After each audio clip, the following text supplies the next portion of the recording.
Ladies and gentlemen, welcome back to the Gaming Nerd Live. We're going back to basics tonight. It's going to be an interesting one because I'm going to address the age-old question of what now? Why don't your reactor controllers work? I get it. For some reason, my old PID controller is ever so popular still, but it doesn't work anymore. So we're going to try and fix that tonight. I just turn on live chat. I'm not expecting anybody to join. I'm just hoping that some people find this when they're looking for stuff to do, looking for ideas. So first of all, I want to give a big shout out to the user UberDruk. I think I'm pronouncing that right. He has a device on assembly, I think, on the Barotrauma workshop called the torture chamber. One moment.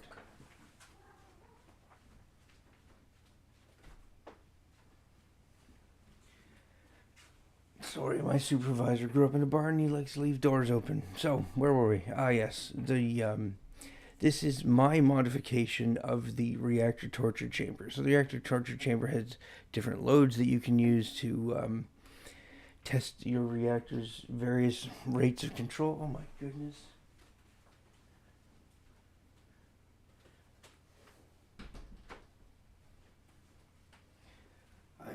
I'm in a house full of sleeping people at the moment, so I'm trying to keep noise levels down. If you hear me jumping back and forth, it's because the cat won't close the goddamn door.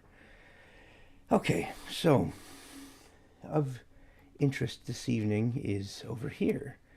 The we're gonna shove an autocontroller into a circuit box, and if anybody shows up and wants to hear about it, we can talk about the data logger circuit, which is slightly more complicated.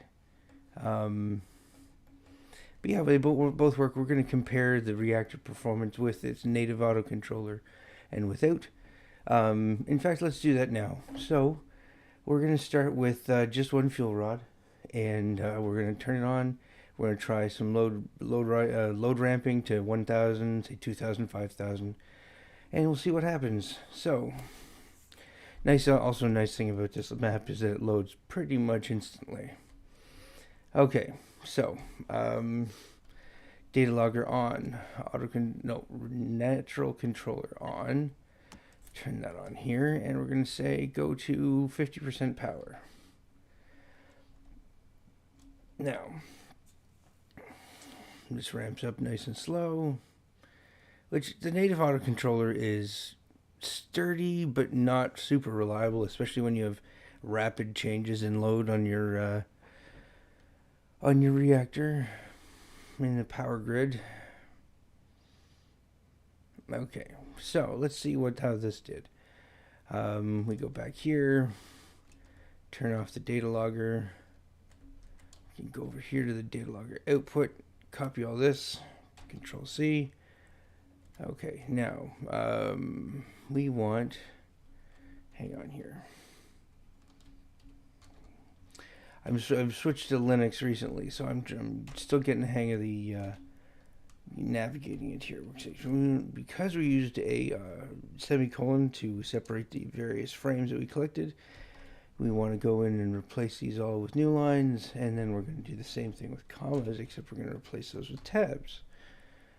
And now we can take all this and put that in a spreadsheet over here, and we see that our time here took approximately, started at, what did it say here? Rise time was, load onset was at 9 seconds, rise to 5% took 1.5 seconds, and then load matching took, oh, hang on, we gotta say minus the 9 seconds load onset. Okay, so it took 23.5 seconds for our reactor to reach 95%, which is usually considered load matching. All right, now let's try that with the autocontroller. Hang on here. Okay, we'll go and return the editor and reset the whole thing. Just easy enough. I'm gonna make more lights. I never realized how poorly lit it was in this thing. So I'll put this over here. Okay. Go over here. Now we're going to turn data logger on and autocontroller back to 5,000. and you'll see the autocontroller rises much faster.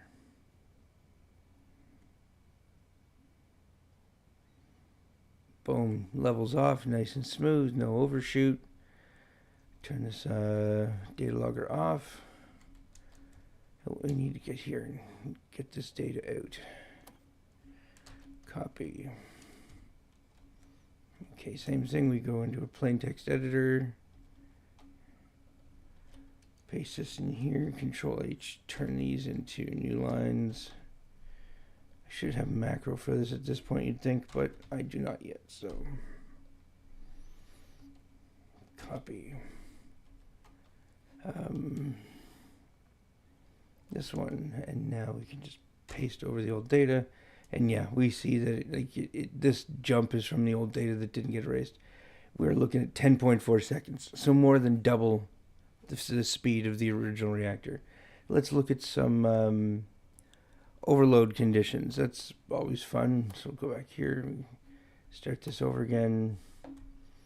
So this time what we're going to do is we're going to start with the reactor in already at fully loaded. I will say it's 5,000. We'll jump down to 2,000.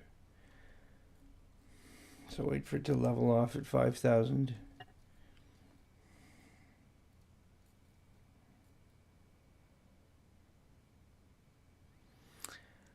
Yeah, wait being the operative term here. I also want you guys to notice the temperature, because the temperature implies the fission rate. Okay, so we're here. Let's start our data logger, and we'll turn this down to 2,000. Now, one thing Uber Drucker has here is he's got a little timer that tells us how long it took down to get down to. Oh man, never mind. It burned out the junction box before it could get there. Okay, so now let's go turn the data logger off, get the data out of it. Okay.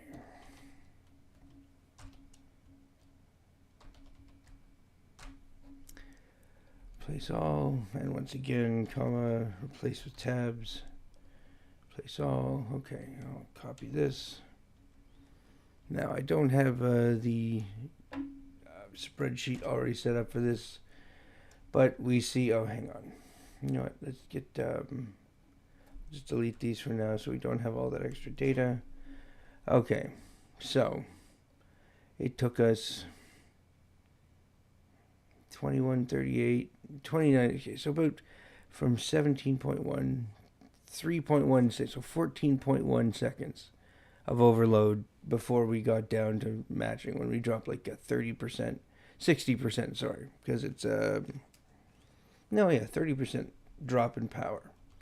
So let's try it again with the autocontroller this time. And then once we've proven that it works, we'll go back and I'll show you how to make one. Okay, try this now. So we're going to turn our autocontroller on here, turn on power here, and off she goes.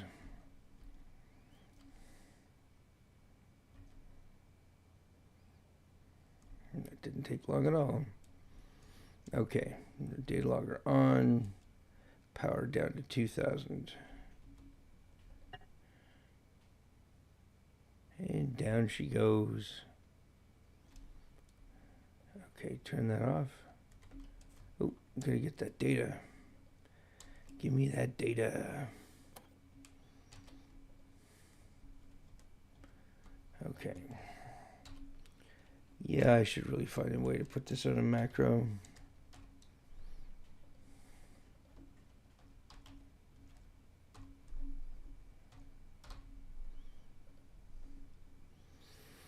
Okay, cut all this. Go back to our spreadsheet. Delete these lines. Paste this in here. So, hang on, I've missed what it was last time. So from, what was this, 3.2 to 17.2-ish. And so that's what, 14 seconds? Okay, now we'll go back and put this in. We got from 2 seconds to 8 seconds, so 16. Again, twice as fast. So, hopefully there's no doubt in anybody's mind that this reactor works. So what we're going to do is we're going to go back to our the original version of this test chamber, and we're going to install it from scratch. Yeah, load anyways. Okay. So thankfully, this controller is really, really simple. And if you're using a circuit box, it makes it even more simple, because instead of having to have the components ready to go, you only need FPGAs. So with a circuit box, if you have an FPGA, you can create any component that you'd like. So what we're going to do is we're going to start with a... okay, so when you... sorry, for those of you... I should assume you guys are unfamiliar with circuit boxes. When you attempt to wire a circuit box, this is what you see. You have 8 channels in and 8 channels out. These signals, and this is all you can get to. You can't plant any components this way. But this is where you get the data into and out of the circuit box. So you go back out of wiring mode. Okay, you right click and you say open, and here's your circuit. Now you'll notice there's a second item library. This is your main item library. This one is your circuit box item library. Okay, this is only stuff. This is stuff that goes in the circuit box, and I believe you have unlimited wires, that you can fit up to 64 components in this circuit box, but I believe the wires are practically unlimited. Okay, so what do we need? We need 2 division blocks and a multiplication block. We also need a relay, 2 relays, and a NOT component. Ooh. We also need 2 more memories, and I think that should be it. Okay, so there's a couple numbers here that I understand, and there's one that I don't. And I'm honestly, this is one of those situations where it works, so I'm not going to try to fix it. Yeah, so I'm just positioning this here a little bit more intuitively. Okay, so you have... I'm going to zoom in here so you guys can see we have memory, divide, another memory, another divide, a multiply, and 2 relays. Okay? I'm going to put this over here a little bit closer. The reason I'm pointing these out now is because the wiring in this circuit boxes are a little bit spaghetti-ish, but we'll work with what we've got. Okay, so first of all, let's go over here, and we're going to put a switch. Where's our switch? Switch. Put that on the wall. And we're going to wire that. Nope. Take that and we're going to go right into the circuit box on channel 1. Okay, now here's where it gets interesting. You guys need the fuel out signal from the reactor. This tells the circuit how much heat potential your fuel rods have. And we also need to grab the load value, which is the current active power being demanded by the system. Surprisingly, that's all you need. Okay, and then from here, we're going to take... come on. Oh, it's my keyboard. All right, we're going to take... signal out is going to go back into the reactor here. We're going to go into fission rate here. So the first port on the signal out is going to go into the... fission rate, and then we're going to go back in here, and the second port is going to go into the turbine output. Okay, this is remarkably simple for something so effective. Okay, so this top memory value needs to be exactly 75. Again, this is one of those ones where I said I don't know how it works or why it works. Now, this memory component has to be the nominal power, so peak power production of your reactor divided by 100. Okay, this reactor is 10,000 kilowatts, so we're going to put a 10 there. I think maybe 100, probably 100 actually. I think, yeah, we'll find out real quick whether it works or not. Okay, these two divides have to be clamped from 100 to 0, otherwise you're going to get some serious wind up. Okay, and make sure this knot is in continuous output mode. Okay, so wire the 75, okay, into the upper side of the divide. Okay, and remember, this is your on-off switches here. And you know what, let's go, we're going to rewire this down here, put this on signal 8, and then move these up to 1 and 2. You'll see why in a minute. Okay, so we're going to put this one here and this one here.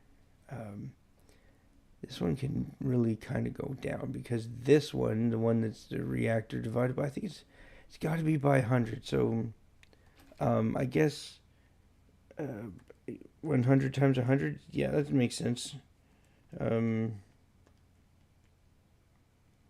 Yeah, my mental math is failing me right now.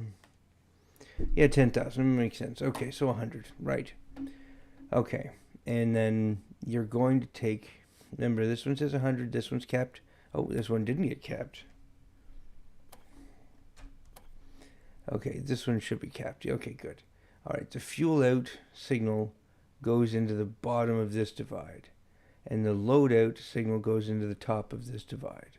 Okay, now the outputs of these two divides go into the multiply, and this goes into your signal 1 of the relay. Okay, and then the output from the second divide component goes into signal 2 of the relay. Now, this is where it gets interesting. Your control switch, which we put on channel 8, goes into the set state channel of this relay over here. Okay, and then signal 1 goes into signal 1, signal out 1, and signal 2 goes into signal out 2, which are connected to, you may recall, our set fission rate and our set turbine output of the reactor controller. Now, personally, once this goes into a sub, there's never not in control, but there is, and you need to have a way of turning it off. So the way I like to prefer to turn my reactor off is to use this setup here. So you put a NOT component, that's continuous mode. Oh, sorry. You put a continuous mode NOT component into a second relay. Okay. So these are, by setting this up, set state and state out with a NOT in between, these are polarized so that one can never have both on at the same time. When one is off, the other one's going to turn on. When the other one's on, the other one's going to turn off, always. Okay? Now, you're also going to take this state out of this one and put it into the relay here. Okay? When this is off, so this is producing a 0, okay? That means that this NOT component is turning it into a 1 and turning on the relay, okay? So what we've done, when we turn this relay off, right, we're disconnecting our autocontroller.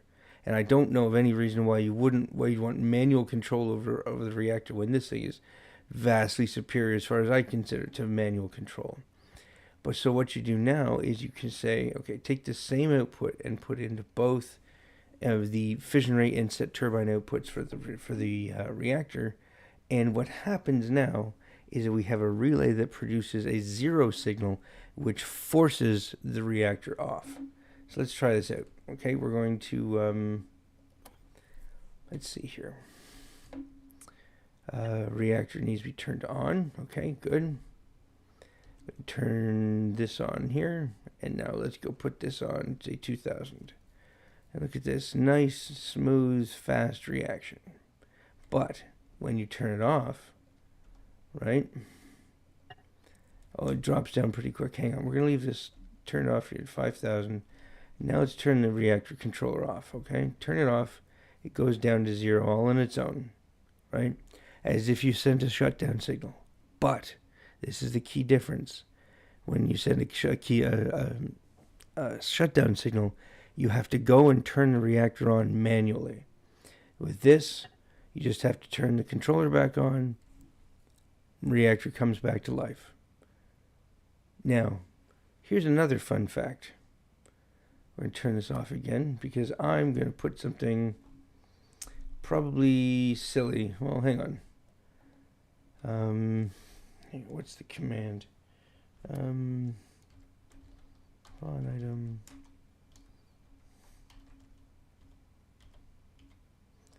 Inventory.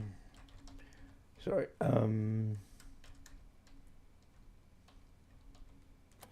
Okay. So what I'm going to do, with this reactor turned off, okay, I'm going to put 4 fulgurium fuel rods into this thing. You guys think me nuts, I'm sure, but watch this. Yeah, we got to turn this back on. Oh. Why is this on 0? Oh, now I've done it. Oh, I turned it off. Derp. Okay.